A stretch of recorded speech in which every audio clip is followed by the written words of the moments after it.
Hey, this is Jason Kleberg from the Force 5 podcast, a show that forces a guest to come up with a movie-themed top 5 list topic, and then we reveal our picks on air. Top 5 heist films, top 5 tearjerkers, top 5 movie dogs. Every show you'll be asking yourself, what would be on my list? Guests include directors, screenwriters, actors, podcasters, musicians, authors, and even a professional wrestler. Subscribe to the Force 5 podcast, and you won't just be a listener, you'll be a list nerd. The Force 5 podcast, available wherever you're listening now. Hello and welcome to Tumbleweeds and TV Cowboys. My name is Hunter. In this podcast, I'll be joined by a different guest each week to discuss a classic Western movie or TV show. I've been a fan of classic Westerns for as long as I can remember, and in recent years, they've become very nostalgic for me. I love the aesthetic, the tropes, and I love seeing different filmmakers' takes on them. At their best, they're incredibly entertaining, rewatchable, and some of my all-time favorite movies are Westerns. We'll mostly focus on Western movies made in Hollywood, but we'll also be covering spaghetti Westerns, and one thing I'm very excited to get into are Western TV shows. I've got some amazing guests coming on the show, film professors, historians, and podcasters. And Tumbleweeds and TV Cowboys is part of the Someone's Favorite Productions podcast network, and many guests on the show will be from other shows on the network. Thanks for listening.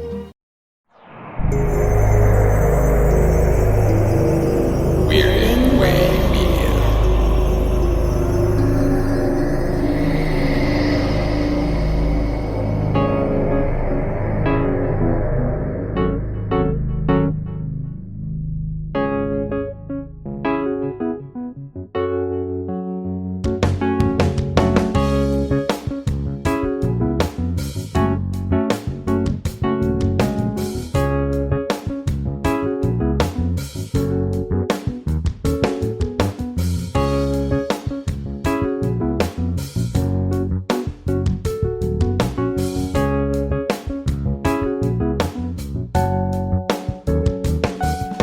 Welcome back, Midnight viewers, to Father Malone's weekly roundup.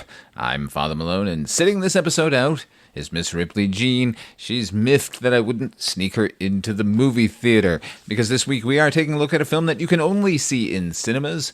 Go see it in cinemas. Go see everything in cinemas. Everything. Yeah, that's right.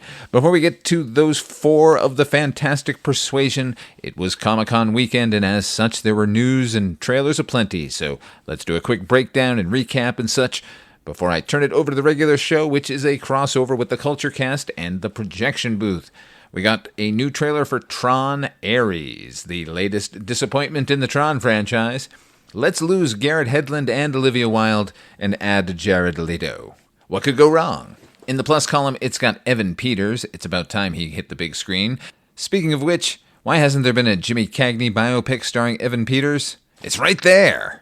Anyway, instead of going into the fascinating world of the computer, the programs are going to come into our world this time. Still on the bleeding edge of innovation there over at the Tron movies. Actually, in the arena of film soundtracks, they seem to be 3 for 3. Wendy Carlos, Daft Punk, and now Nine Inch Nails. That's right, the actual band of Nine Inch Nails. And so far, it sounds spectacular. We got new footage of the Alien Earth television series from Noah Hawley, the guy behind the Fargo television series. Lots of excellent Weyland-Yutani goodness, with a shock white-haired Timothy Oliphant being super weird. Also, I saw some pulse rifles. I cannot be more excited for the show, especially what with the upcoming Predator flick. Speaking of that, I did not watch the new Predator Badlands trailer. I'm doing my best to learn no more than I already do, which includes a Weyland-Yutani android. But if you're as excited as I am about the new movie and want a refresher, tune in Friday for Yautja Fest. That's where HP and I are looking back at the Predator series in all of its glory and awfulness. Probably the most exciting news to come out of Comic-Con is that Coyote vs. Acme, a film that cinema ghoul David Zaslav had consigned to a tax write-off hell, is getting an official release, and an official theatrical release at that, August the 28th. I told you to go to the cinemas. This should be amazing, a live-action animation courtroom drama with Wile E. Coyote, the greatest of the Looney Tunes characters, suing the company that sold him all those faulty Roadrunner-catching devices. Will Forte is the star. Perfect. And that's everything that interested me in Comic-Con this year. Slow year, baby. Okay, I'm going to turn you over to the main show now, but before that, we have a new sponsor.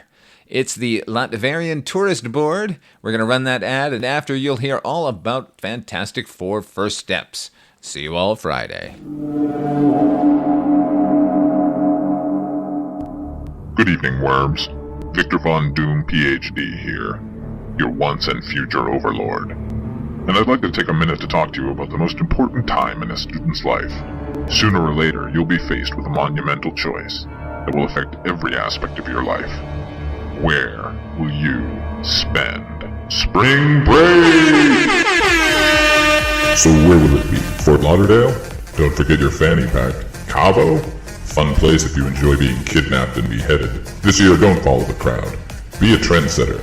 And come to Latveria. Yes, beautiful and ancient, nestled in the Carpathian Mountains. You'll thrill at the majesty of Doomwood Forest. You'll stare in gaping wonder at the cascading beauty of Doom Falls. You can party knowing my vast army of Doombots will keep you safe. Act now. The first 50 students will be allowed to use the time platform. That's right, all of space and time is at your fingertips. This spring, come to Latveria. You'll never want to leave, nor will I allow it. All hail Doom! Welcome to a special crossover episode between the projection booth, the Kulturecast, and midnight viewing. I'm your host, Mike White. Joining me once again is the host of the Kulturecast, Mr. Chris Stachiw. To quote one of my favorite characters from superhero-dom in general, it's Babylon time. Also, all the way from midnight viewing is Father Malone. Gentlemen, I invite you to die with your own.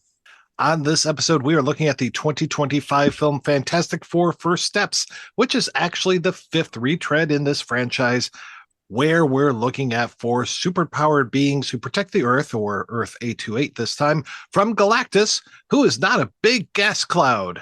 That's good.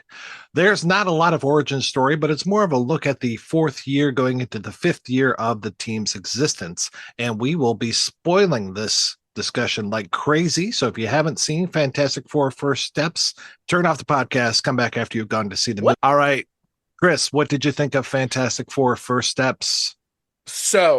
And what's your history of Fantastic Four? I'm very curious about that. We talked about that on the Superman episode. So a couple weeks later, what's your history with Fantastic Four?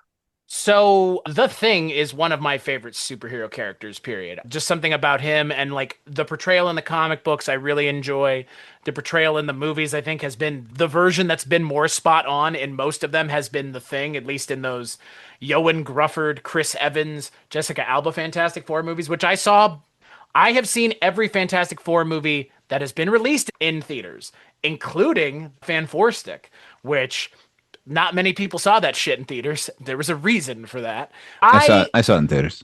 Yeah, you because I'm a sucker. Yeah. No. You're a masochist. That's the word I would use. Well, there's that. And this is one other thing, and Father Malone, I think, mentioned this when we were recording maybe or off podcast. Not only is The Thing one of my favorite superhero characters, Reed Richards as the Maker is my favorite comic book villain, I think, period, in terms of Marvel. He is, it's literally, what if Reed Richards was just like, I'm the universe's smartest man, and I can do whatever the fuck I want. And he's just like practicing genocide. And he becomes so smart and he gets so much knowledge into his head that his brain and skull essentially become like an ancient alien skull. His essentially head becomes like conical. His brain grows so much. Well, let's not forget during Civil War whose side he was on. Yeah, that's true.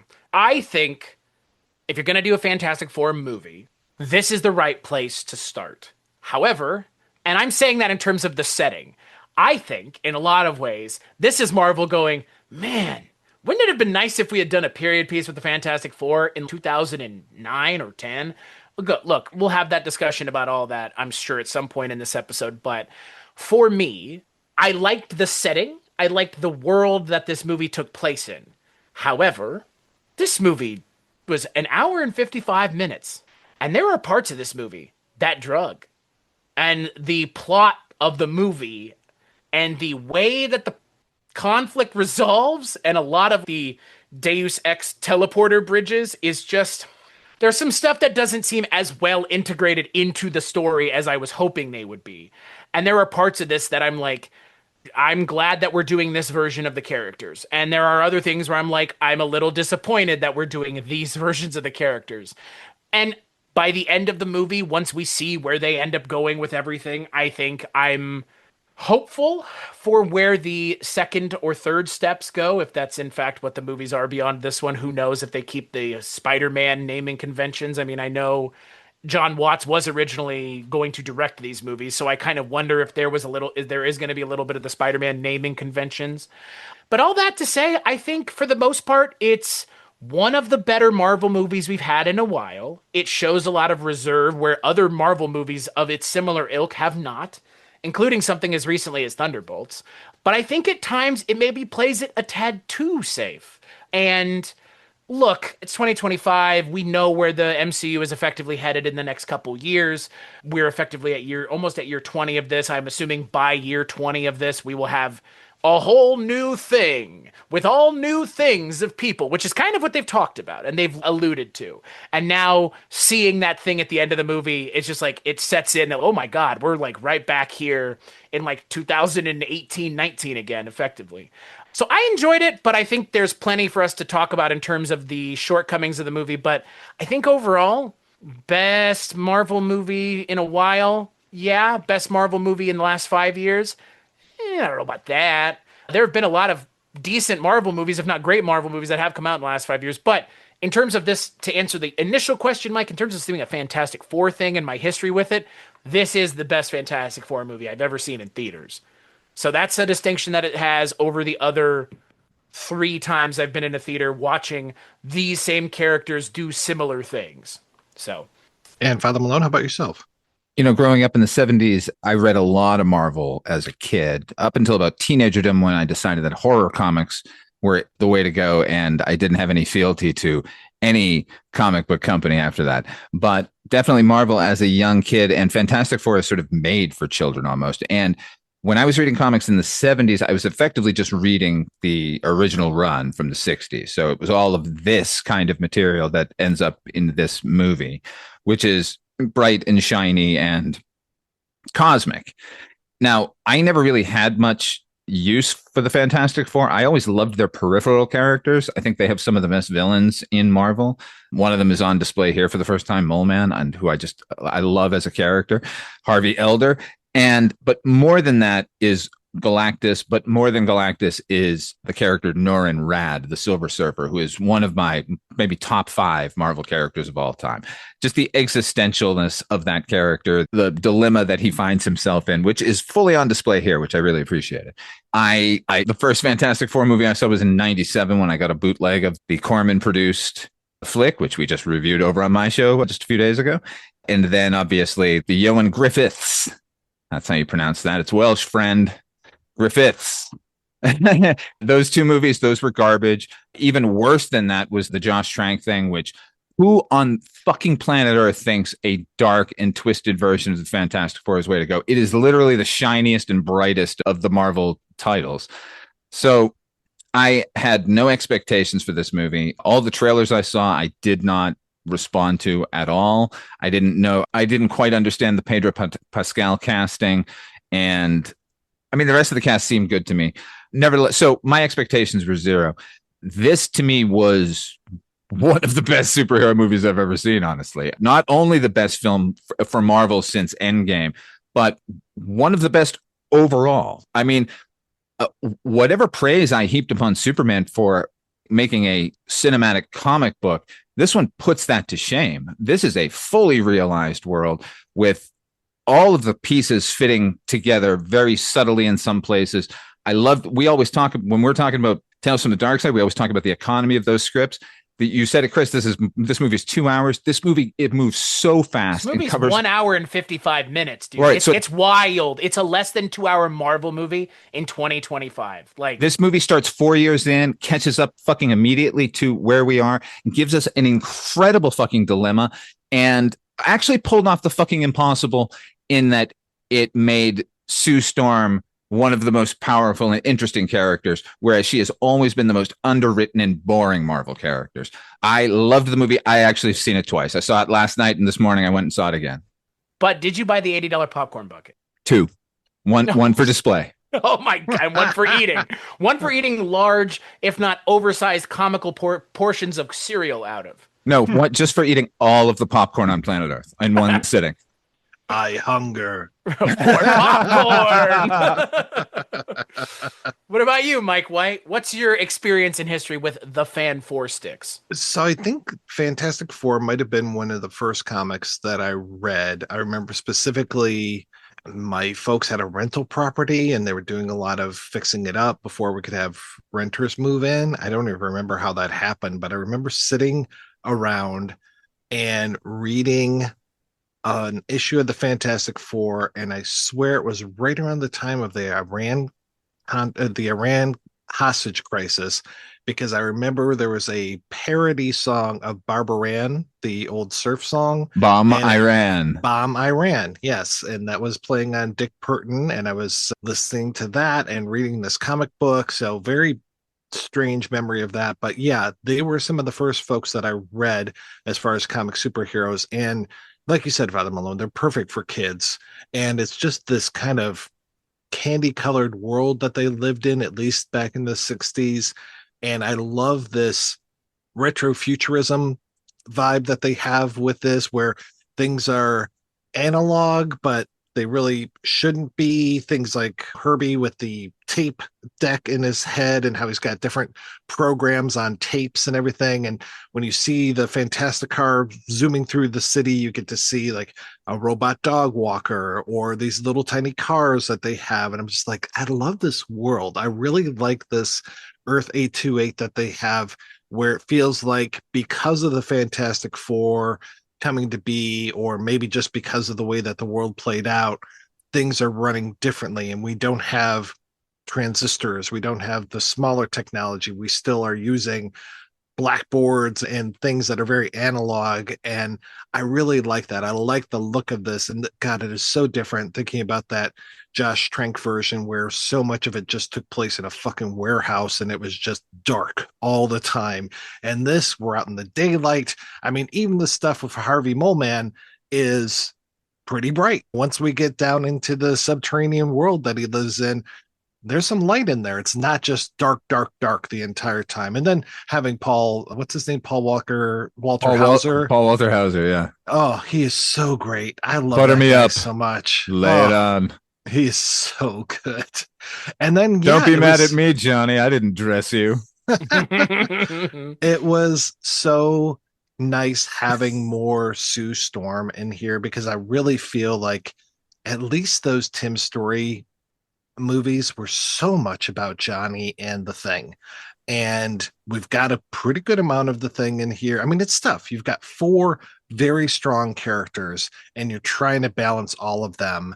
And I think they do a good job. I really, if anything, I think Reed Richards might be a little bit opaque as far as his motivations and things, but I think that works well with him. It's almost like he's on the spectrum or something.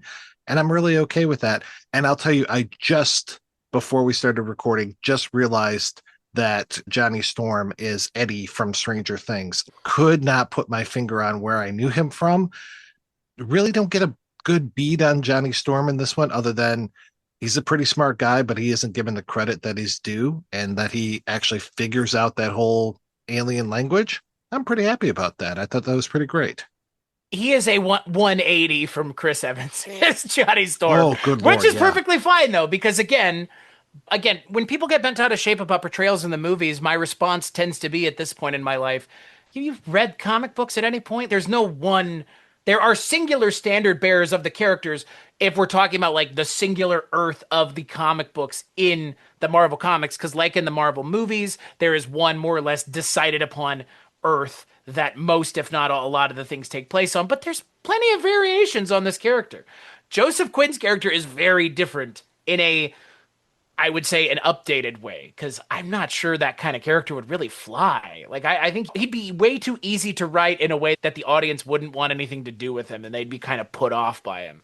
The Chris Evans Johnny Storm was insufferable, but it was Chris Evans, so Right. we put up with it. If you continued that character with anyone else, you would want to murder him, basically. Right, exactly. I mean, and look at what happened to his character in what Wolverine and Deadpool. I mean, Perfect they end like for that guy. they traded yeah. in that. Like they made it a point to be like, yeah, and this guy's kind of a fucking turd too. But again, like it works for that movie's benefit. Here, this is a softer, more gentle movie for a gentler time.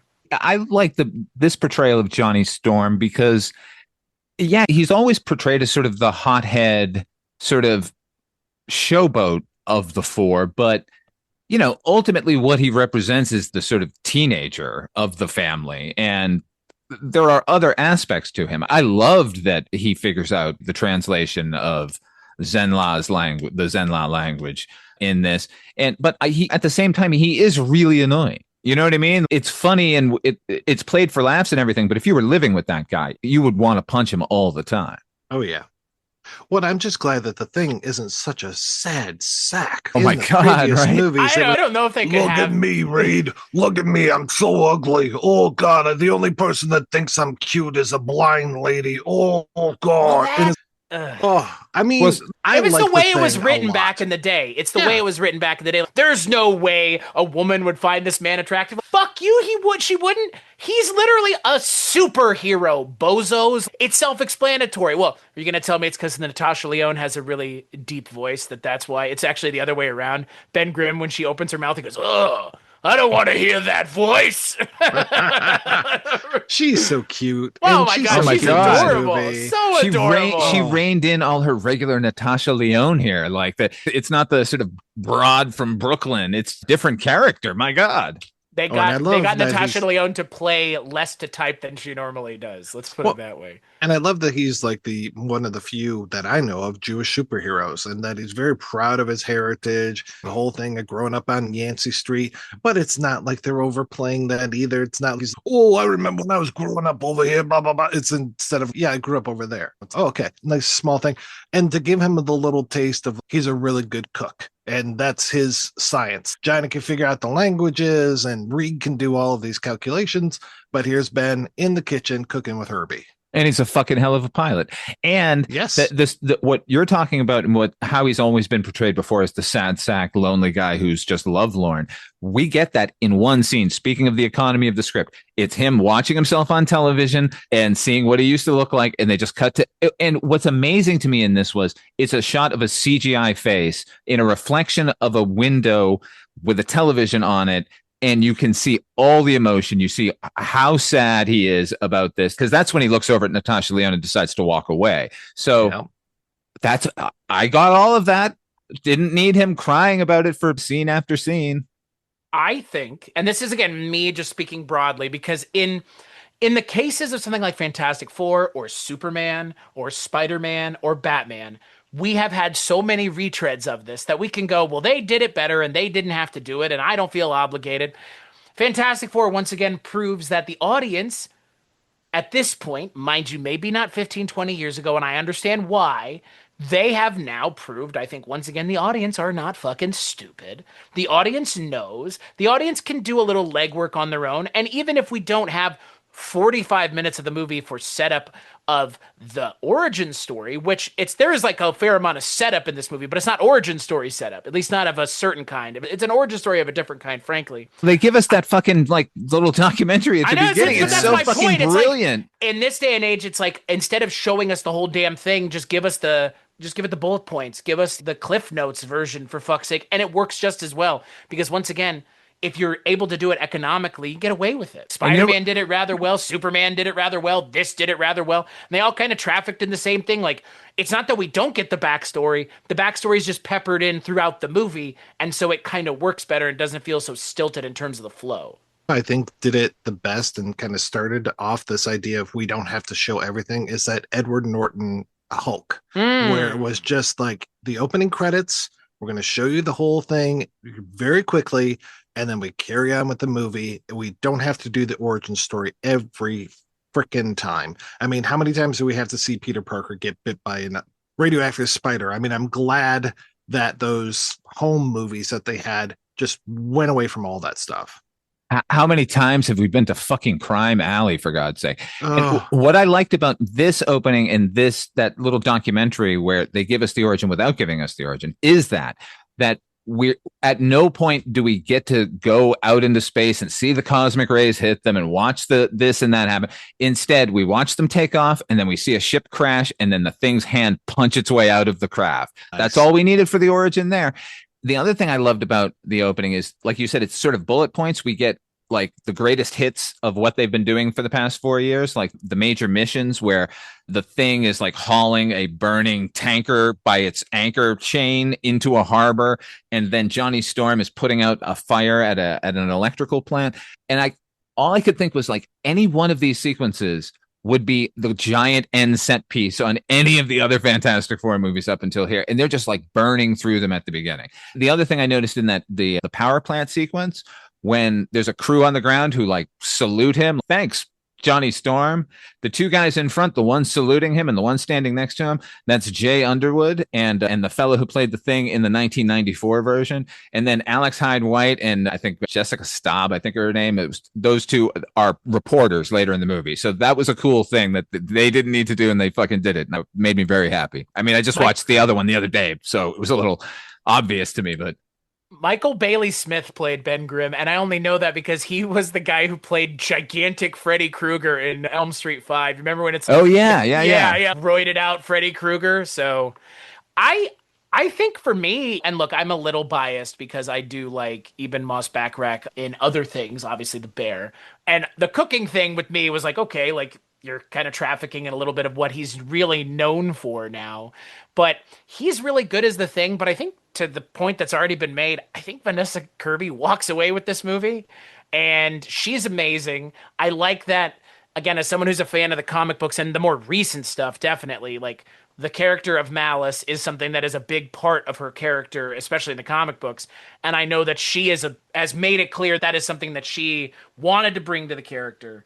And as someone who, again, is a fan of that character in the comics, it's a pipe dream to think that we'll ever get that in the movies, but at least she acknowledges and understands that that's an aspect of the character that isn't just its own separate thing. And she's kind of trafficking that because she doesn't really take anybody's shit in this movie, which I appreciate. She has a lot of agency of her own. I mean, she is the founder of the Future Foundation. Yep. Which is like so important in my mind. He negotiated the treaty with the Mole Men. Right, exactly. She is given I don't so trust much anyone agency. up above ground except for Sue. Exactly. Everybody has to clear the room before he'll even have a conversation. I love it. And it's not one of those, I think you're cute, Sue, so I'm going to talk with you, because we've seen that in other movies before too, where it's just the other guy's is a horn dog for the hot superhero, and so for fuck's sake. And they don't strip her down to her bra and underwear in this movie either, just to show us that she's sexy. Or just fully naked, like, oh no. Yes. Oh, covering the bits. Yeah. A rather like tame movie in a lot of ways. I like that the movie opens with Sue Storm and Reed Richards having just like a genuine conversation, and just the two of them talking about like just life. And there's this kind of the pretext of the moment before she tells him she's pregnant. But I mean, I like, what a refreshing change from pretty much everything Marvel has been doing up until this point. And for a Fantastic Four movie, we finally have characters that seem to genuinely like each other and have feel like relationships. Yeah, and feel like a family, and that I'm completely invested in. They seem to have skipped all of the origin story bullshit, and this actually does feel lived in, which is so important now.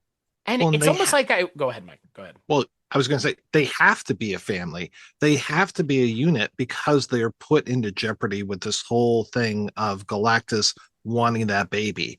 And if they weren't a tight family unit, there would be cracks among them. And as far as I saw in the movie, there's nobody casting doubt other than Reed Richards, because like I said, he's this fucking mad genius where it's just the needs of the needs of the many outweigh the needs of the few kind of thing. And I'm just like, okay, Spock, yeah, I gotcha. But he's not going to give up his child either. They have to be that tight unit. If it was fucking hothead Chris Evans or Michael Chiklis or, oh God, any of the Miles Teller, like it, I wouldn't believe that they're Michael a family. Michael B. Jordan. Oh, Jesus Christ. Jesus Christ. What a nice time that Michael B. Jordan has had getting far away from that fucking awful movie. Because to be Killmonger, to be brought back in that second Black Panther movie, because you were so good in the first one, they brought you back in the second one. Oh, Like, Killmonger is one of the best characters that they've had. One of the best villains that the Marvel Universe has ever had. Yeah, it's Well, a this is shame that he dies. This is you the know? second character that even Ben Bachrach has played in Marvel that's been really good. He was Micro on the Punisher series. That's right. Oh, that's right. Yeah. He, as the Thing, plays the character. In my mind, it's really understated, but I think it needs to be, because I almost feel like everybody gets out of the way of Vanessa Kirby. But I think that's important because it's so clear, given that, again, and the plot of the movie is not made apparent in the preview. But once the movie gets right, I agree. Once the movie gets rolling, it really is Galactus sees Franklin Richards, the son of Sue and Reed, as his replacement, which, I mean, in the comic books, he is a cosmic being. It is made very clear that in this MCU, they're going in some direction similar to the way he's been portrayed before. But there's none of that in the trailers. And so when you find out that it's Galactus wanting the child and all of that, I don't know. I think to both of your points, like, it had to almost be Sue Storm's movie, because it's so focused on the child, and the fact that they're all family and believable family is the reason this works. Like you said, Father Malone, like, they have to be a family unit of people. Otherwise this movie fails like 2 seconds out of the gate. This whole movie is about defending your children. I mean, it very much reminded me of, if anyone watched the television series Torchwood, which is a spin-off series of Doctor Who, their third season was a 5-episode arc called Children of Earth, where an alien intelligence shows up and secretly, amongst the government, demands 10% of the children of Earth that they're going to use for whatever purposes they're going to. What they believe is they boil them down for recreational chemicals, basically, or they're going to destroy everyone on Earth. And it is harrowing and awful and left me dazed, that series. So the fact that they kind of sneak it into this light entertainment here, this threat of, we're going to destroy your world unless you give us that kid. And they deal with it because the people on Earth are fucking angry about it. Maybe you should give them your kid. Like, we'd like to live. It's one child versus, it is the needs of the many versus the needs of the one. And it's the first time seemingly anyone on this planet has had an issue with the Fantastic Four also. Exactly. They all love them. And it's so important that we set up that montage at the beginning with everyone. Thank you, Fantastic Four, and those little dots creating the big four for that television special. Everyone has a little flag. Yeah. Or that obnoxious guy who's like, say the line. I'm like, yeah, this is kind of nice. I like that there's a difference between cartoon Fantastic Four and real life Fantastic Four. And Ben's just, nope, that's not what I say. Okay. I mentioned my favorite character that appears in this thing. It's the Silver Surfer. And because this is Earth 818, we're in a different universe. What we're given is Shella Bal, who is Norin Rad's wife on Zenla. So in the original conception of the character, and we got a version of it in that Rise of the Silver Surfer movie with Doug Jones playing the character with Lawrence Fishburne doing the voice, Norin Rad the plot is that Galactus shows up to his planet, says, I'm going to eat your planet unless you become my herald. And he says, okay, I'll do it, and leaves his wife and child, and then ends up being safe. They've just flopped that here and made his wife the character who is now the herald of Galactus, and they eliminate Norin Rad from the plot here. So this is a fully different universe of the Silver Surfer. But I got to say, at 20 minutes into this movie, the Silver Surfer shows up, and her opening shot was fucking breathtaking. The realization of this character, like compared to that earlier version of it or any of the earlier tests of any sort of Chrome character I've ever seen, just like, this is breathtaking. And not only just that sort of opening scene, but like, we get cosmic surfing in this movie that oh my God. Thank God. Man, I left my body, man. When they're in that nebula and she's like surfing along. Oh boy. I loved it. Oh God. I want to go watch the movie again right now for that fucking scene, man. I never in a million years would have thought they would actually show that. It feels so weird in the MCU now to be seeing things that, she's a Silver Surfer, and she's not just called that. Right. She has a surfboard, not just for a reason. Like, she does it because there are times where she has to do that. Like, it is a form of conveyance, but. Oh, yeah. You get her on that board. Yes. If she's on that board, you're fucked, man. Yeah. And I love the mirroring of the scene of her coming to Earth and warning us versus later on when they've got all of the recordings, the voice recordings from her home planet. I love that both of those are taking place in that Times Square area, which is where like the whole end of the movie happens and everything. I thought that was really nice. Just very, very smart filmmaking. And of course, there are nods to other things that we've seen. I love the little thing with the Latveria plaque, but nobody's there. That country's missing from the big foundation, or that they called the ship the Excelsior. I'm just like, oh yeah, that's great. That's how Stan Lee used to sign off every like Stan soapbox and everything. I thought that was so nice that they weren't just like hammering us with stuff and just giving us enough of those little fan moments like that they have the mole man, but they actually bring him back into the movie later on. I was like, oh wow, that's actually really smart. Or just that little throwaway moment of the green creature that's coming up through the city streets. I'm like, oh, there's the cover of the first Fantastic Four.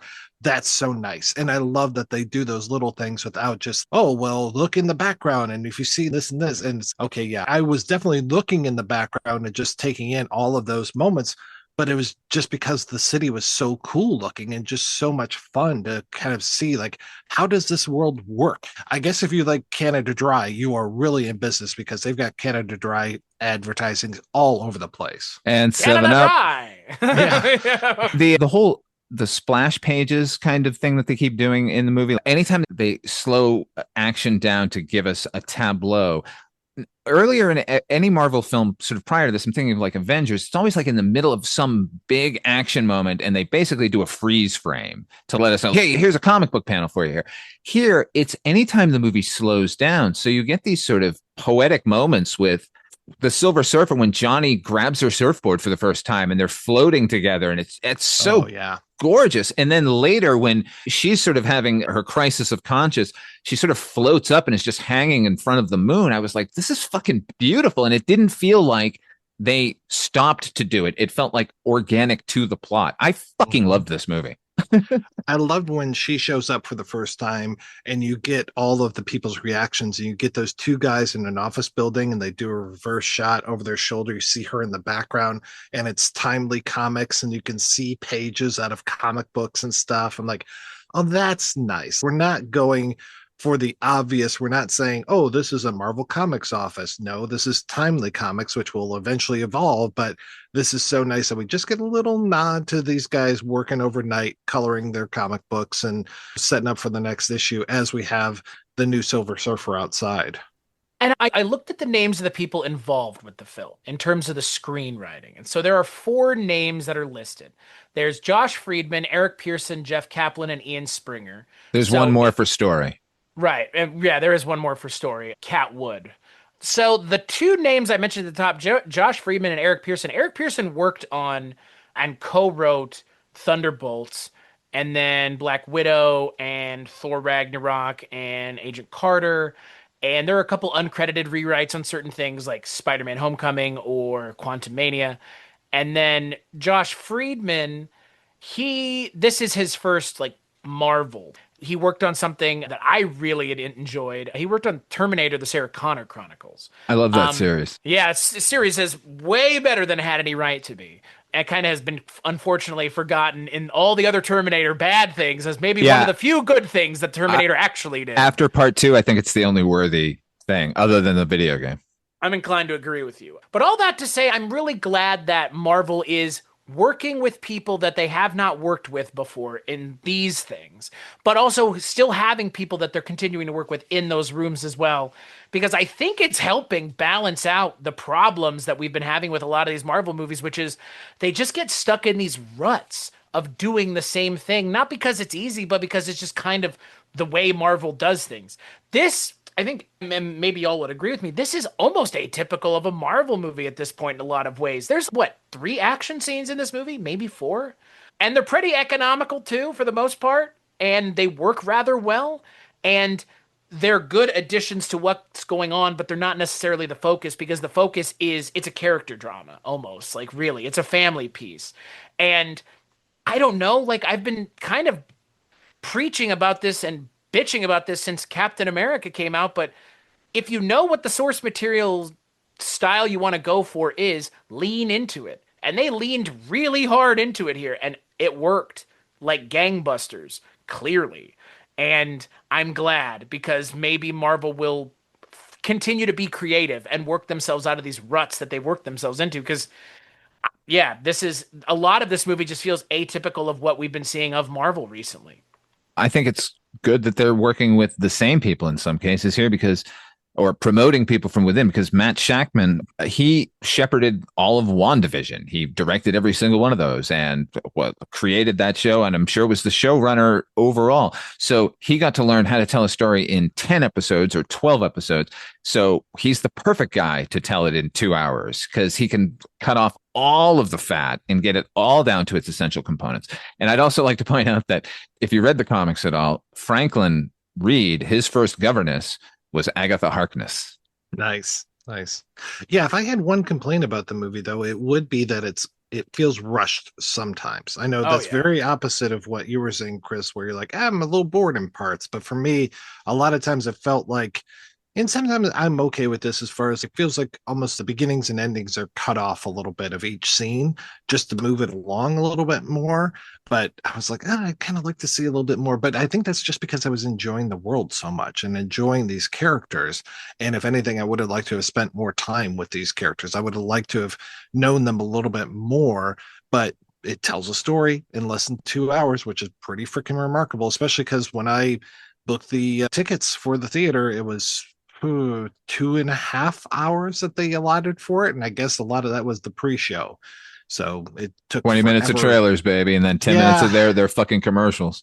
We had 2 trailers in front of our movie, and that was it. Really? Nice. 2. Wow. And they were both Disney things.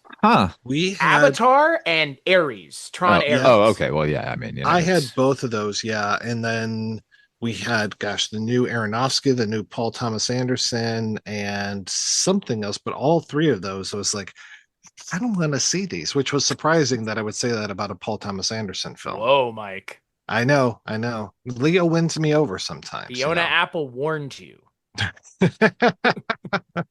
She tried. The action scenes in the movie, by the way, some of them, the sort of the initial one really is Galactus. It's when they jet off to Galactus for the first time. So leading up to the action sequence, which is the escape from Galactus, the sense of scale and the sense of awe leading up to and including when Galactus finally fucking leans down and you get the sense of how fucking huge he is and how tiny we are is something I haven't experienced, I don't think, in any Marvel film. No. I was going to say, man, like, of all the things that this movie does right is they don't fuck up Galactus.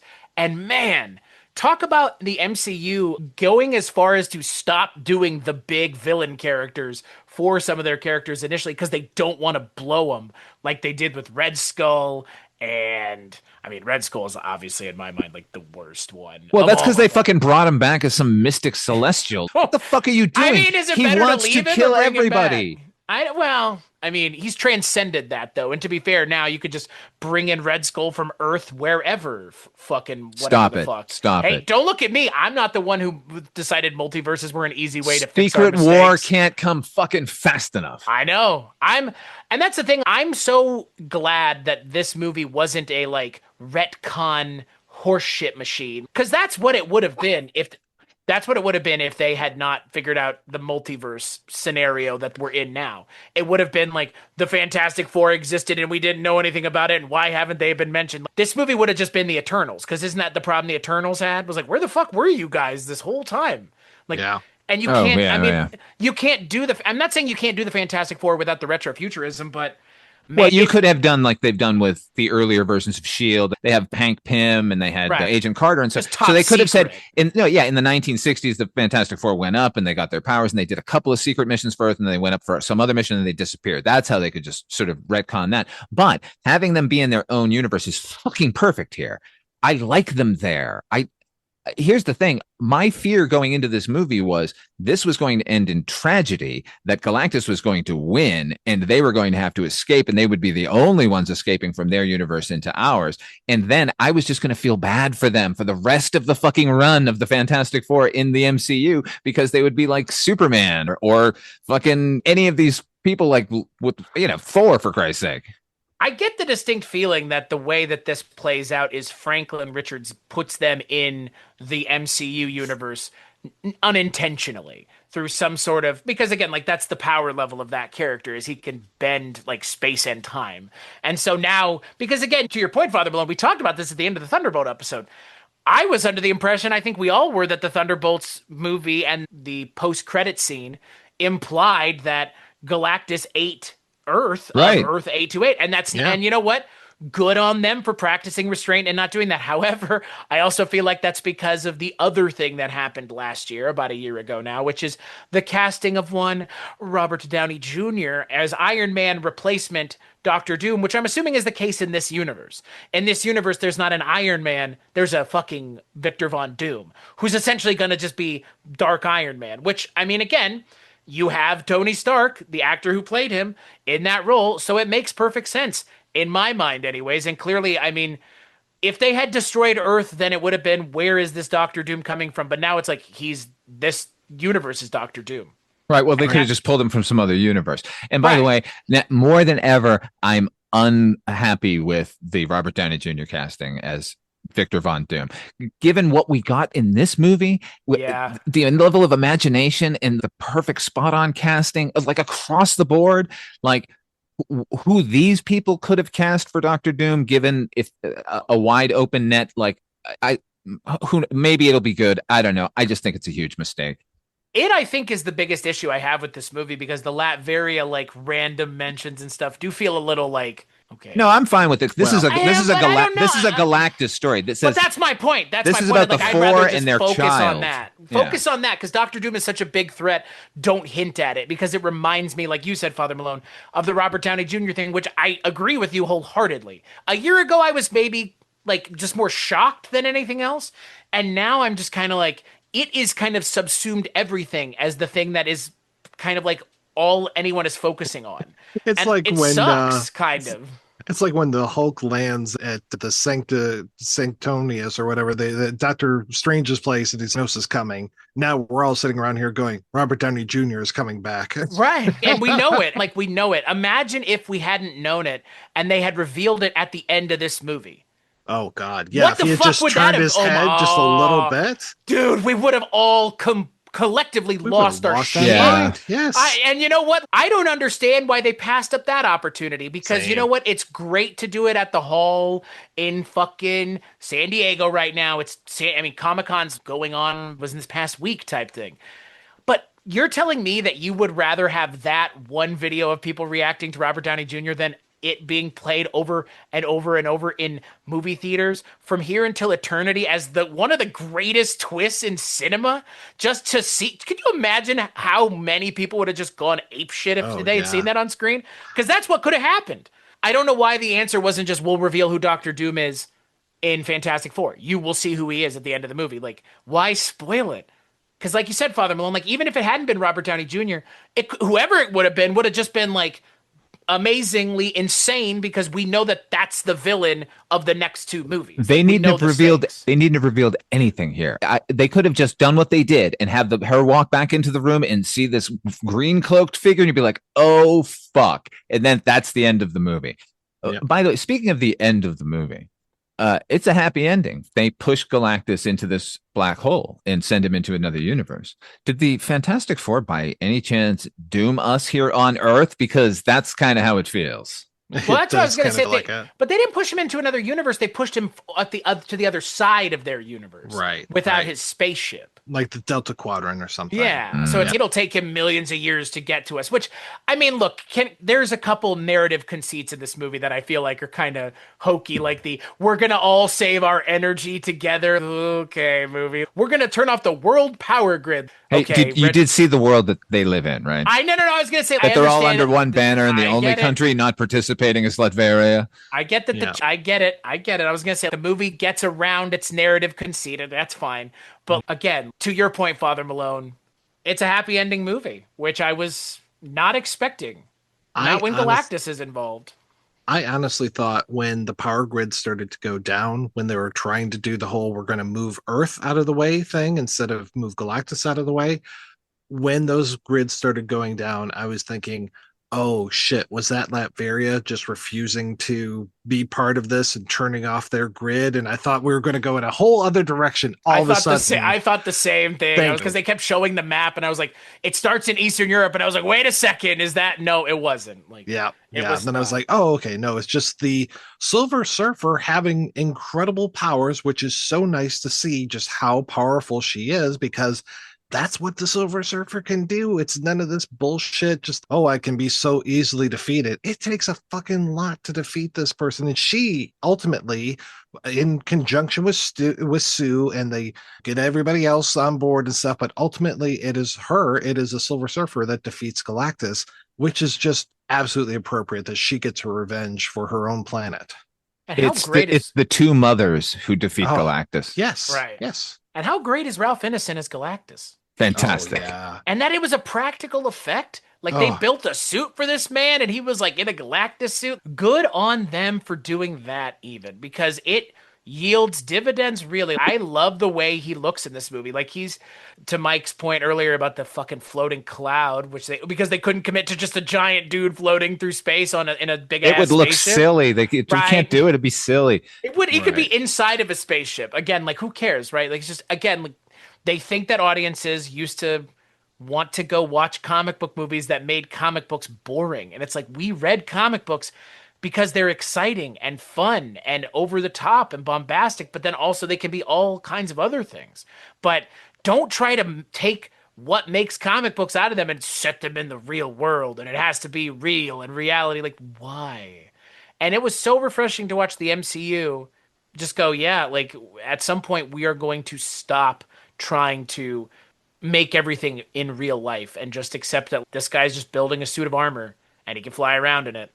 And we have a god, and all of those things can interact simultaneously like they do in the comics.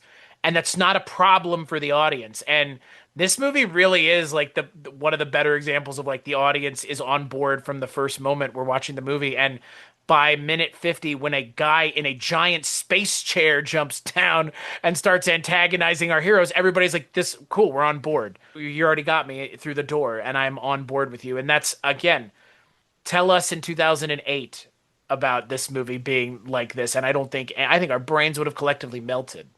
I loved when Galactus, I mentioned the sense of scale when they're on his ship, but the whole sequence at the end when he's tromping around the city is so incredible, man. Just watching him turn and a building behind him, you can see all the glass shatter on a skyscraper, or him balancing himself on buildings. Speaking of buildings, in the opening scene, not to keep jumping around, but in the opening, when we get the Mole Man's first exploits, where he takes the Pan Am building and drops it into the ground, again, another sequence that would have been the big payoff of any other action movie. Like that was fucking fantastic and felt fun and not horribly destructive. Whereas here at the end, where Galactus is going crazy, just the sense of destruction was unlike anything we've seen in some time, and felt more personal than we've seen in some time. I always say about superhero movies since day one, we don't need them to save the world. It can be a personal story. Like it can just be a couple of characters versus a couple of other characters, and we'll fucking go with it. But in this case, if you're going to have them save the world, here's the way to fucking do it. Have a fucking giant celestial character tromping around and you're flailing trying to stop him. Yeah. I love the look again, going back to that and thinking about even their handler who's played by Sarah Niles. I think she's a great character. I kind of wish I would have seen a little bit more of her, but her with her blue coat that she always wears, like she's part of the team. And then even in their big UN type building, like all the chairs are blue. And I just love that the blue carries through with everything. Like we've seen their uniforms in the past movies and they've never been this bright a shade of blue before. We've never had a bright and shiny world in which they live. And with this retro futurism, it just gives everything this kind of candy colored sheen to it. And I love it. It's a feast for the eyes, which a lot of these movies, I'm talking about you, Quantumania, I'm talking about you, Thor Love and Thunder. A lot of these just look like shit. And this one looked really good. The sense of style that they allow Matt Shackman to have is shocking. It really is. I keep harping on. Imagine if they had been letting everybody do this from the get-go. I know why they didn't. We all get it, but just imagine, I don't know, in a lot of ways, like Father Malone already mentioned it, but I think it kind of bears a little bit of talking about now. Like, imagine now knowing what you've seen as James Gunn, what you can do in response to the MCU with the DCU. And that the audiences are now more receptive to just doing whatever the fuck you want, because we're just going to tell the stories that people want to see. And if Robert Pattinson's Batman is not ever with Nicholas Holt's Lex Luthor, so what? Yeah. That doesn't mean we don't get Robert Pattinson's Batman. Keep them fucking separate. You know what I mean? Exactly. I don't want that. I don't want that Pattinson Batman running into Mr. Mixopickle Right. Or Batmite or any of that. Yeah. And James Gunn's stuff allows for that. And that's the thing that is like the bummer here. And I think it's the transition point in my mind of what does this look like when they interact with the characters from the MCU? Oh my God. I can't wait, actually. I know, it's going to be fucking awesome. It's gonna, because half of it's just going to be like, why do you look like this? Like, what is with your outfits, like, and your uniforms and your sense of style? And because again, that's the thing at the end of the Thunderbolts, we saw them reacting to the ship, not to the ship itself, but the fact that there was a ship in their orbit. But part of it would be like, what the fuck why does the ship look like that? Because again, it looks so markedly different than anything we've seen in any of the MCU, even the most. Again, to point out something that I think this movie does better than Black Panther, to speak to the retro-futurism that they actually do in this, unlike Black Panther, here it works really well. But yeah, you have to essentially create an entire new universe around this because there's no way right now with the MCU the way it is to do it any other way. So to your point, Father Malone, like, I can't wait to see where they go with it, but they have to address it because there's no way that they don't. Like, it's so stark a contrast between Earth 828 and Earth 626. Oh, I'm sure they'll definitely address it. I'm sure it'll be a source of comedy in future movies. And what I liked here is that it seems like since studios started taking superhero movies seriously, there has been a push to get as far from comic book accurate costumes as possible, starting with the X-Men. Let's put them all in black leather. Okay, sure. That makes it somehow more relatable to the real world, I guess. So to have them lean so fucking heavy into the original look of the Fantastic Four. But what I discovered here is because I watched the 94 version and they replicate the costumes of the comic book almost exactly in that as well. The like difference, 1 for 1. Yeah, the difference is, of course, that these are heavily stitched and designed, and there's an eye towards a real world version of those costumes. So you can do anything and we'll fucking go with it. I mean, now after fucking Deadpool and Wolverine, where we've got a comic accurate Remy LeBeau these days, you can pretty much get away with anything. But I'm surprised you mentioned good old Channing Tatum and not that Wolverine, like screen accurate or the comic book. Which one? The tiny one in the bar? No, well, that one. No, but also just the yellow one. The tiny one's the best one. The yellow one. Yeah, the tiny one's amazing. Yeah, no, the yellow one. I mean, we finally get the Wolverine with the vertical white eyes. Oh yeah, no, certainly, yeah. Oh yeah, no, absolutely. Like two Batmen facing each other, I think is how you draw. That's true. And when he put that fucking mask on, like everyone in the fucking theater cheered. Yep. And it's such at 180 degrees from before. Like we cannot ever show him in this. This is no one will ever accept this. It's too ridiculous. Well, they're making jokes about it in the first one. What do you expect? Yellow spandex? Ha ha ha. Yeah. I like that the Thing has an eyebrow ridge in this. Yes. Like he's really good. This is the best version of the Thing that's been ever been put to film. I like Michael Chiklis as an actor. I think he was doing exactly what he was asked for, and that's not a bad thing for that. I mean, not a bad thing for him as an actor, but those movies, I mean, Father Malone, you already referenced it. Like, he's just a sad sack of shit, those whole movies. It's kind of one note, but Michael Chiklis plays that note really well, though, like, to his credit, I think. The prosthetic work in that is really, really good. Yes. Except they needed to have done something like Peter Jackson photographically, you know what I mean? Sizing him in some way to make it more like he looks like he looks like a human being underneath all of that rock. This looks like a rock man.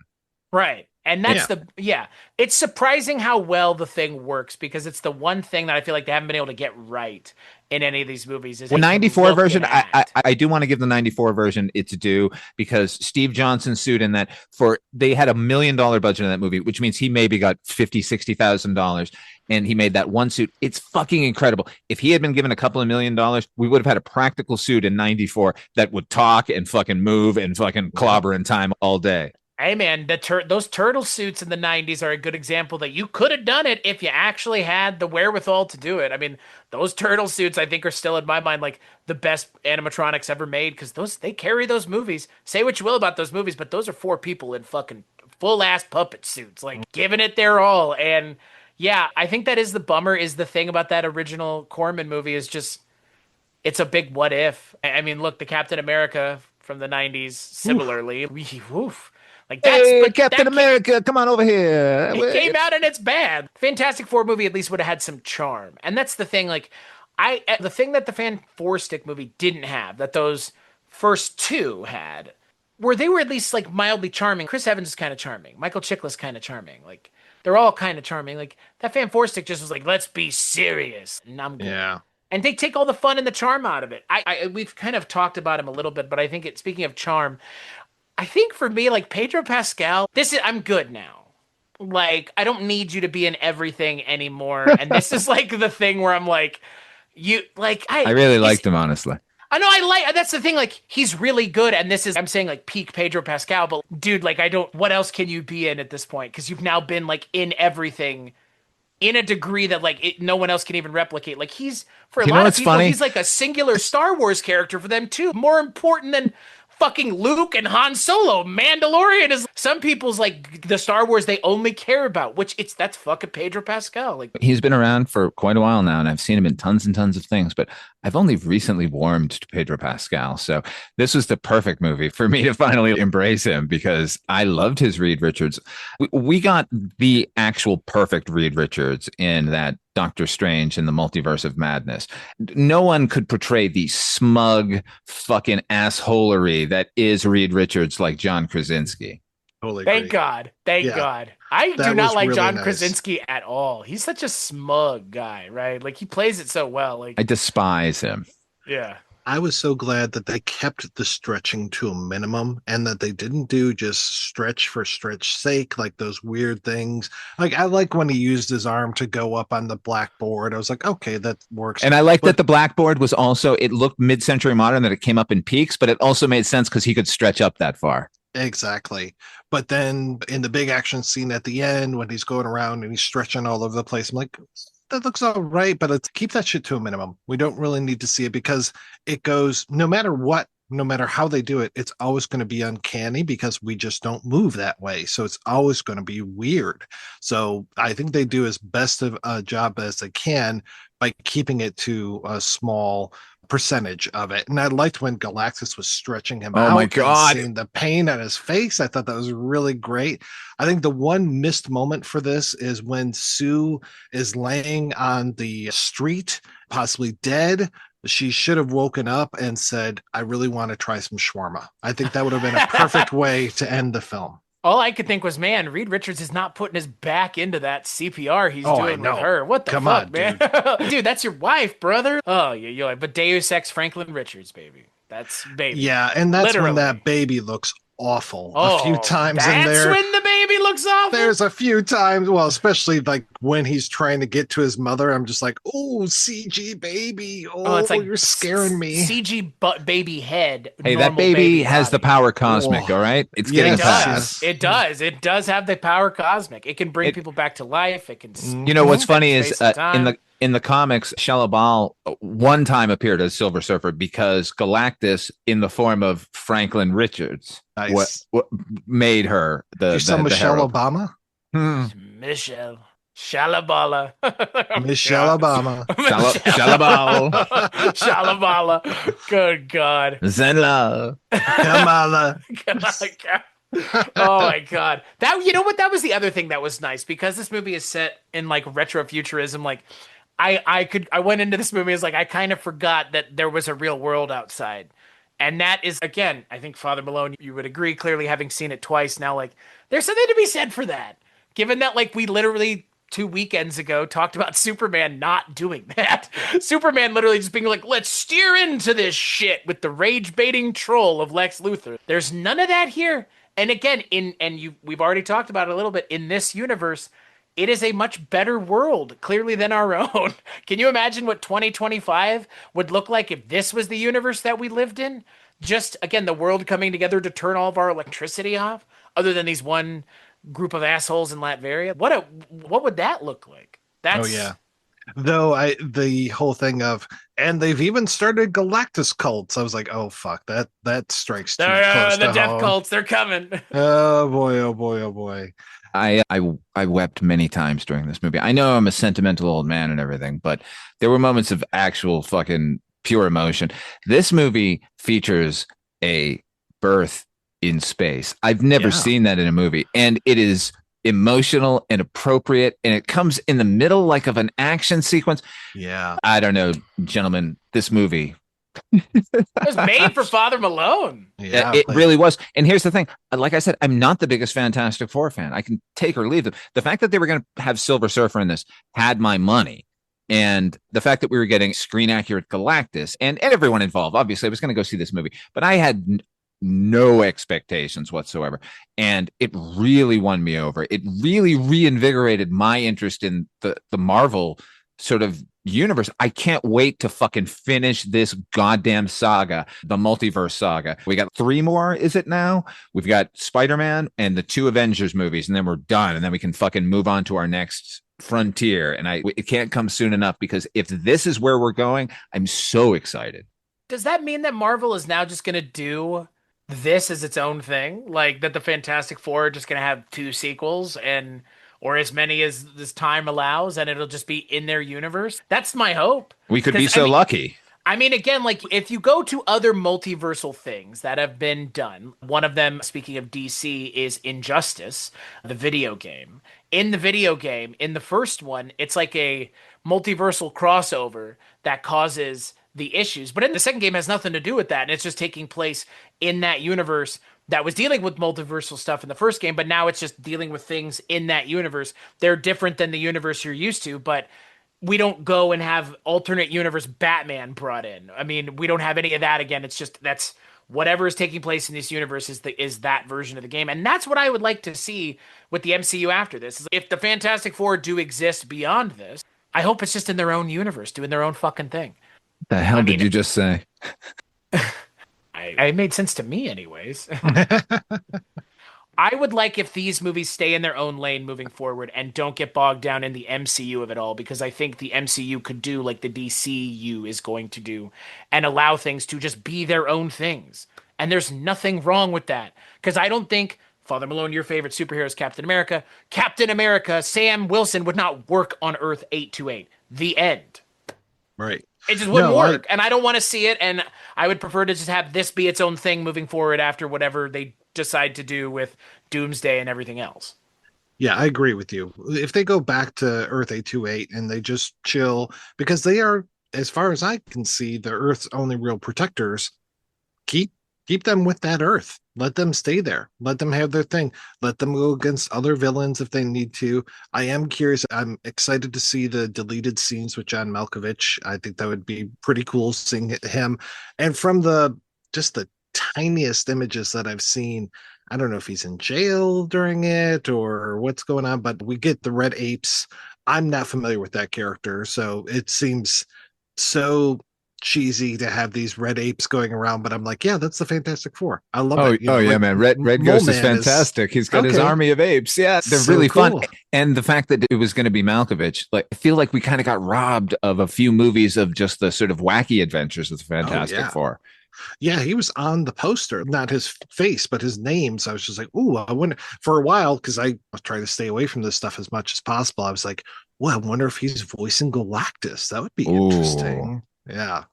This big cloud with John Malkovich's voice coming out of it. You pig fox. And he's got that's Philip Seymour Hoffman, who's essentially just also just kind of doing John Malkovich's voice. They're very similar. He's got the same accent he had from what was that? The Rounders, right? Oh my God. And there's a little bit of moment of comedy in here right at the end to lighten it up with them trying to put the baby seat in. And I was like, that actually works for me. Had that been at the beginning of the movie, I don't know if I would have taken it. But by the end, I have such goodwill for these characters that I just am like, yeah, this is it. And that they need to use fucking teamwork to make it work.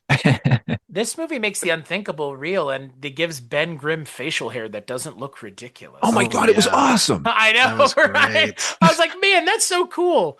And when he walks into that temple with the hat and everything, I was like, yeah, man, he looks like a rabbi. He's great. Yeah, he looks great. Yeah. I will say I wish that they had given the it's clobbering time moment a little bit more of like a pause, or maybe my movie theater just wasn't loud enough, like the mixing wasn't loud enough, but it kind of got lost in the explosion punching Galactus in the side of the face of it all. And it's also in the moment where Galactus is stretching Reed Richards, which is very harrowing. And then they cut away to this sort of rah-rah moment, and it is lost jarring. in it. Yeah. It's jarring because, like, I did see in one of the final trailers for the movie, they showed the lead up to that scene in that, but they don't show the it's clobbering time payoff. Right. And I was like, man, I can't wait to see what it's like in the movie. And then when I saw the movie, I was like, man, I almost wish they had just done that fucking Captain America thing where it's like Avengers ... I wish they had just done that and given it for a moment in maybe Avengers Doomsday or something where we actually have him say it. Because if this was going to be it, I don't know, you didn't give the moment enough time to breathe, which is a weird thing to say for a Rockman screaming at a giant space god. And the next time he says it, I want him to say it very quietly and mean. Right. Oh, like, yeah. It's clobbering time. And then just whack the shit out of Dr. Doom, like uppercut him. Yeah. Oh, yeah. Yeah. The Thing is a character that, I don't know, like you could give him his own, his own thing. Like you could give any of these characters their own thing. That's maybe another direction to go too, is split them off and do their own thing as well. I used to read that The Thing had at least one spin-off series that I read all of that. And it was almost a little, not quite Planet Hulk-esque, but it was him on another planet kind of doing his own thing because he just felt like such an outsider. And I was like, okay, yeah, this works. I love that series. Yeah, man. And please, I know we're getting a Norin Rad Silver Surfer. From what I hear, they're doing it as like they did the Werewolf by Night. They're going to do it as a special. And please, for the love of God, because we can do any kind of story we want, give us existential Norin Rad. Yeah. Please, just half an hour of him just surfing the fucking universe is fine. Well, that's the other question, right? Like, is this the Galactus from this movie? Is that the only Galactus? No. Right. But again, like they say that Galactus is a multiversal thing in this. Well, then he very well may be. But like, I don't know how they'll resolve that with Norin Rad. That's my point. Like, I'd be very curious if how they resolve that. Because if this is Earth 828's Silver Surfer, that's one thing. But if this is all of this universe of anything's Galactus, then there can only ever be the Silver Surfer that's with Galactus. See, that's why I'm thinking, like, whatever plan they had to knock Galactus to the other side of their universe, they opened a black hole. They'd have no fucking idea where he went. No, right, absolutely. Right. Yeah. I mean, again, like that, to your point, like maybe they did just send him to Earth 626. I'm guessing because look, all the action takes place on our Earth in the Marvel universe. So they can have their fun over there, but all the shit's going to end up here eventually. Right, exactly. Right. Well, yeah, any of the serious stuff, anything with this where the stakes need to be resolved, like, are going to have to take place on Earth 626. So as far as I can tell, the next Marvel movie, not TV show, but the next Marvel movie is that Spider-Man movie, which is set to come out July 31st, 2026. Just fucking wild. And then it's 6 months later, Avengers Doomsday, and then a year later, Secret Wars. We've gone into the feast and famine times. We're in the famine times with Marvel again. This is... Hey, man, if we got to wait and we get movies like this, fucking take a year, take 2 years. I'm with you. I know I was going to say, as a video gamer, this is a thing that we deal with, like a lot of like oversaturation of things. Like, and Marvel, I think Marvel and Disney and Star Wars reached an oversaturation point during probably would we all say early pandemic years, 21, 22? I think everybody was getting burned out in that kind of maybe Once that fucking Boba Fett thing was up, the Tales from Boba Fett. By then, I think it was like that was all over. Right. All of the fucking sequels. And, And for me with Marvel, it was like stuff like Moon Knight. I was I like, like Moon Knight a I lot, like, actually. yeah, I do too, but it doesn't have any stakes with anything. And it doesn't seem like it's ever going to matter. Those were It's all like, over long. They all should have been 2-hour movies. well, and Those series were nothing but diluting everything that was going on with Marvel. well, and that's the thing, like you just said with the Werewolf by Night thing. Like, I didn't need a full fucking series of that. That was exactly enough. Yeah, man. Perfect enough. And by the way, recommend they have that in color. If you can watch that in color, watch it in color. It's 1,000 times better. I was going to say, speaking of Michael Giacchino, wow. Talk about doing some heavy lifting in this movie. And the Fantastic Four theme, like that lead motif is great. I don't know. Like he's a great, he obviously did great with Werewolf by Night, but I mean, Michael Giacchino, just talk about, I wouldn't say modern day John Williams, but definitely someone who's has that level of, I don't know, grandeur when it comes to working in the film landscape. Because it gives this movie like a sense of scale that it needed. And again, like we've already mentioned, the Fantastic Four is this only Earth's defender. Like that, there needs to be some real weight given to these characters and what they're dealing with. Because the four of them in between destruction. Plus, it's got a lot of frolicsome early 60s kind of lounge music kind of themes going on. Well, it was nice too that as far as I could tell, the songs weren't Earth songs, that they were like Earth songs, but a little bit different because it's a whole different Earth. And I was like, okay, well, that's nice. It's kind of that like Fringe when they would go to the alternate universe and they would see like different cars, like different, it was the Eric Stoltz version of Back to the Future. Like those differences were there, which I liked.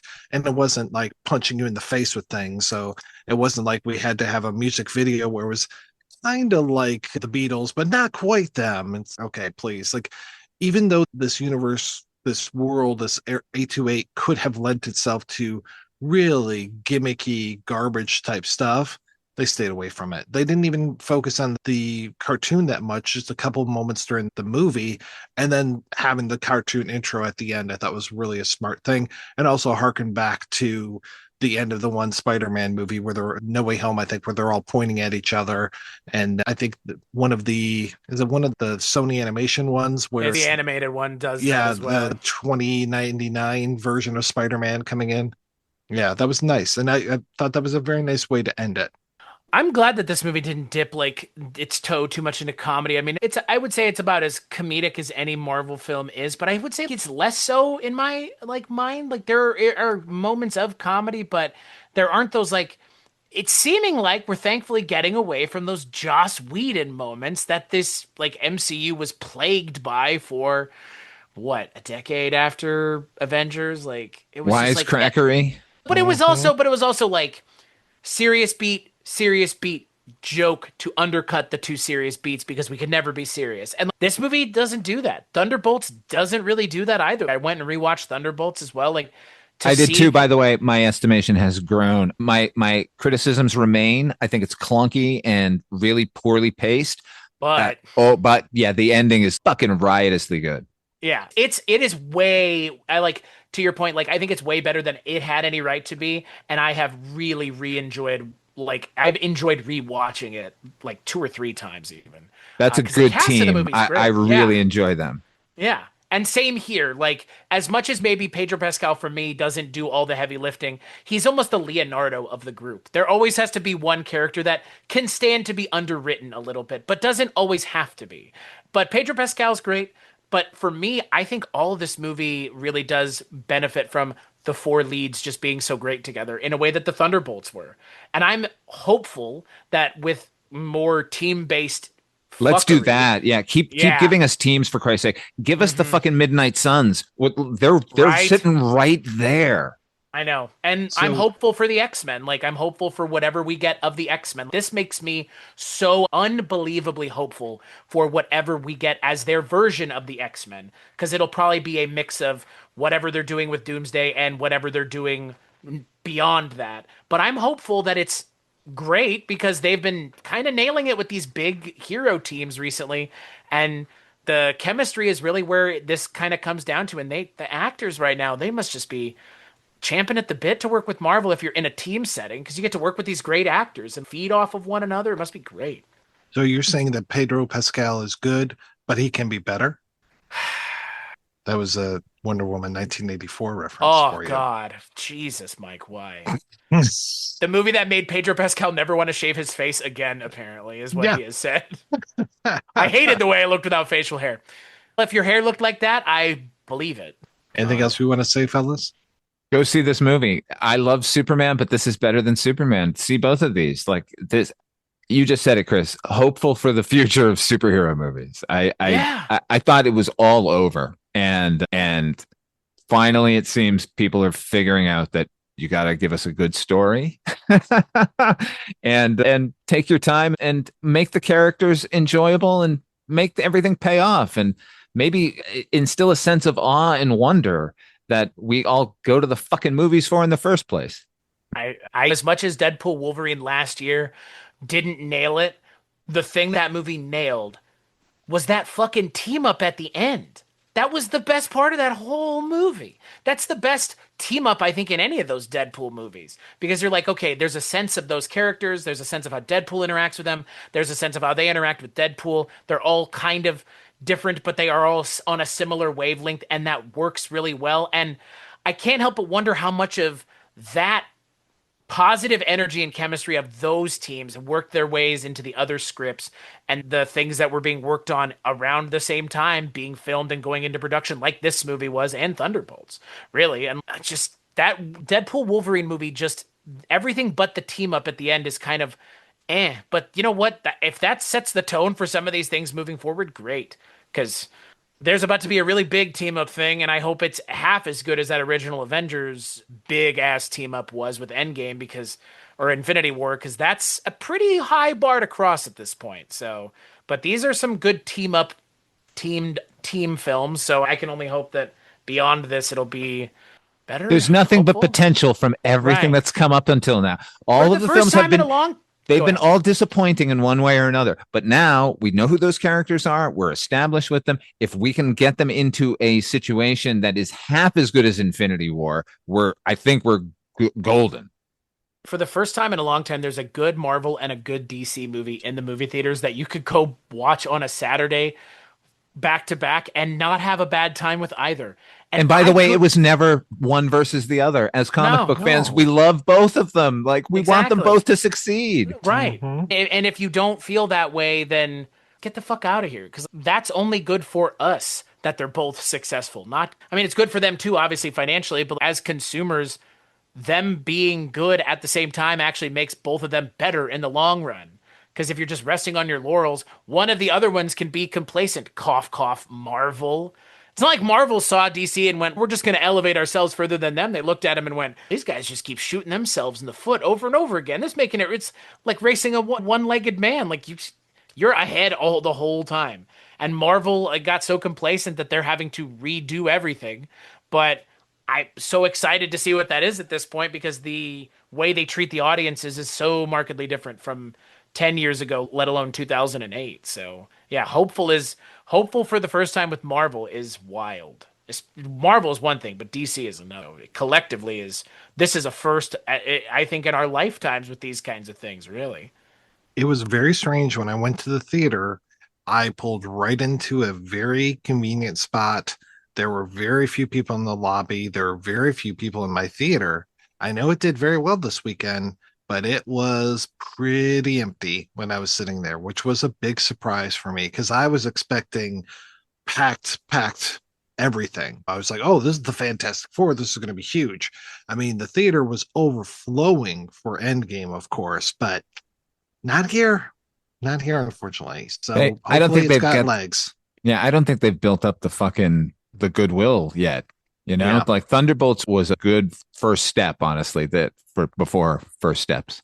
Yeah, this has taken a lot of momentum to get to this point, and they need to this is a good thing that this will keep it building and not stifle it. But to your point, Mike, like I went and saw it and my theater was almost full, and I saw it today at 1:30 in the afternoon on a Sunday. So the post-church crowd in the Midwest showed up for this movie. So I'm thankful for that. They're the kind of the hardest ones to get through the door sometimes, especially on the weekends, because there's so much other stuff to do. There were plenty of people there, and it was a pretty mixed crowd too. A lot of adults, but there were also some families with kids. So Yeah. Yeah, there was one couple in the theater with a baby, and so whenever Franklin would get upset, the baby would get upset. So it was almost like stereo. It was kind of neat. Dolby Atmos, feel everything. Well, Chris, when you're not talking about the Fantastic Four, what are you up to these days? Just doing audio stuff with you over at weirdingwaymedia.com. Well, you and Father Malone. From time to time, we do a little show with Father Malone. Every other week, we're on his show, Midnight Viewing. And then I've taken a little bit of a break from my show to kind of retool it. But the Kulturecast still has 691 episodes, which is a lot. So if you want to go listen to that show, it's on Weirding Way Media too. But that's where you can go for everything that I work on. What about you, Father Malone? You just mentioned my show, Midnight Viewing, where we look at horror anthologies and horror things in general. You gentlemen and I, every other week, look at Tales from the Dark Side currently. Those other weeks are filled with a bunch of fests right now. HP, the host of Night Mr. Walters, and I are currently going through the works of John Fusco in our Fusco Fest. We've also begun our Yautja Fest, which is the actual name of the race in the Predator movies. We're starting with Predator this Friday. It's a great series. We're having a lot of fun doing it. So that's what we're up to. You get Predator 2 thumbs Fest. up from me. Predator Fest. What is this? Mar-a-Lago? Hey. Hey, yo. Exactly why we're calling it Yautja Fest. Yautja. Yautja Fest. That's got a nice ring to it. I like that. 2 thumbs way up from me.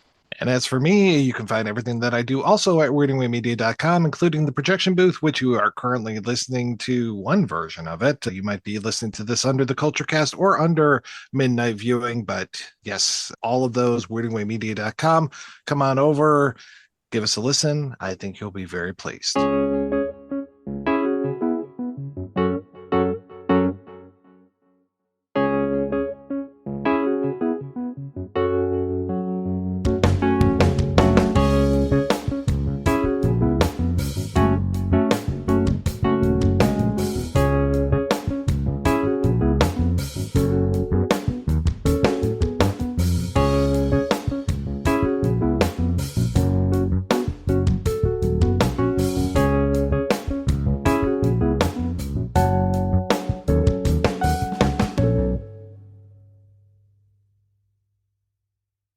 Hello, my name is Kevin Tudor, and I'm one of the 3 hosts of Almost Major, a film podcast dissecting many major indie studios and the films they release. Every week, myself, Charlie Nash, and Bryden Doyle discuss overlooked, forgotten, or bona fide classic indie films via studio-specific miniseries. We've previously covered numerous films from Artisan Entertainment, Lionsgate Films, and New Line Cinema. Titles including The Blair Witch Project, American Psycho, Dogville, But I'm a Cheerleader, Saw, Requiem for a Dream, and Ringmaster, you know, the Jerry Springer film.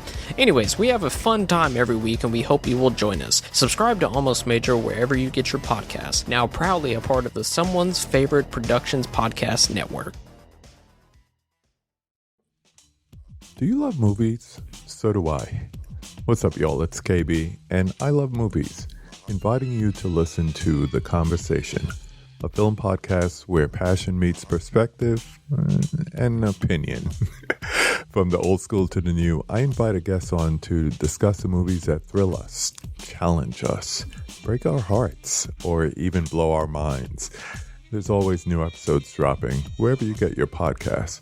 So join the conversation. We don't just watch movies. We love talking about them too. The Conversation with KB Loves Movies, a part of Someone's Favorite Productions podcast network.